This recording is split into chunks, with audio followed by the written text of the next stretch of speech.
population in captivity at a good, stable pace.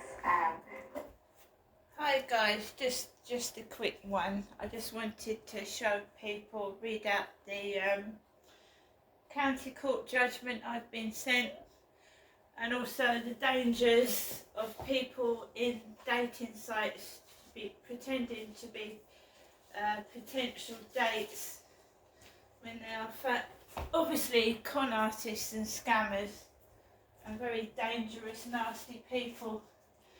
I fell for an idiot scam. Was talking to someone off a dating site, nice and polite. Was going to arrange to meet, and they sounded genuine, and they said to me, "Can you give me your?" I did something really stupid, really silly. They said, "I want to do your birth chart for you. I want to send you a birth chart." And they said, "I need your date of birth." And I'm into astrology big time. I'm into crystals and new age stuff. So this person, male or female, because you don't know who you're speaking to on dating sites, asked me for my date of birth. Next thing I know, I get sent this county court judgment. Right? It's got my date of birth on it. It's got my name. It's got my address, and it's got my exact date of birth. And I do not remember giving Lowell Portfolio Limited my date of birth. I don't remember that at all. It's got my date of birth on this document. So, judgment for claimants in default. That means I wasn't there. I wasn't at the court when this went through. Well, it was in, apparently the court office was at the 4th floor, St Catherine's House, 21 to 27 St Catherine Street, Northampton, NN1 2LH, with a number of 0300 123 1056. They've got their fax number as well. Civil National Business Centre, and it's got the claim number. The claimant is Lowell Portfolio Limited, number 1 The Square, Thorpe Park View, Thorpe Park, Leeds, LS15 8GH. The name and address for payment is Overdale Solicitors. And this is where it's a bit suspicious. We've got a PO box number. A PO box. So Overdale Solicitors, and there's a PO box number. How am I supposed to pay these guys? I don't know. There's nothing on the back, because normally letters like these say you can go to the post office to pay it. You can pay by cheque. There's no reference to it says how to pay. It says payment must be made to the person named at the address for payment, giving the claimant's reference and claim number. Do not bring or send payments to the court. They will not be accepted. Please do not send cash through the post. You should allow at least 4 days for your payment to reach the claimant or their representative. Make sure you keep records and can account for all payments made. Proof may be required if there is any disagreement. It is not safe to send cash unless you use registered post. Leaflets on registered judgments, how to pay and what to do if you cannot pay, available from the courts. So this is supposed to have come from the court. It's not a real stamp. So it doesn't look like a real stamp to me. You have not replied to the claim form.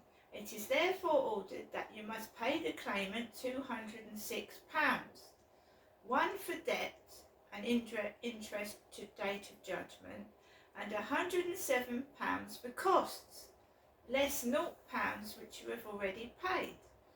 You must pay the claimant a total of £313.1 by instalments of £50 per month. And it just doesn't look right. This form does not look right.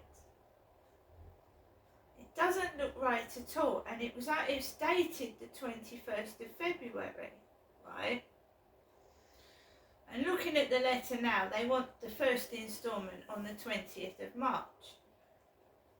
So this letter was dated after I sent someone on a dating site my date of birth.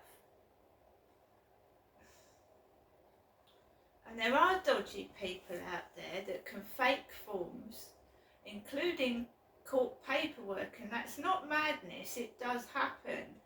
So I don't know whether I should get this validated by somebody and check out this Overdale Solicitors, because I'm not sending money to a PO box number, because that could be anybody collecting that. So I will contact Overdale Solicitors and I will ask them if there's another way to pay online, where I can get an online receipt for what I've paid. I don't like the look of this letter at all. It may well be correct, and that's how people send things out nowadays, but usually you've got watermarks on court paperwork. Remember that I've worked for the bankruptcy office and I've been to court, and I know what court paperwork looks like. I don't see any watermark at all. We'll see. But it's very dubious sending money to a PO box number. And it's got a warning: if you ignore this order, your goods may be removed and sold, or other enforcement proceedings may be taken against you. If this happens, further costs will be added. If your circumstances change and you cannot pay, ask at the court office what you can do. So maybe I should wait for the bailiffs to come out and I'll get a proper receipt. Because if you send money and then they turn around and say you haven't sent it, what am I supposed to do about that? Because that has happened in the past. I want a receipt. So I'm going to contact Overdale Solicitors. I'm going to check them up online and I'm going to have a word with them, because I'm not sending money to a PO box address. I'd rather pay by my card online, so I'm going to get in contact with Overdale Solicitors. See you later.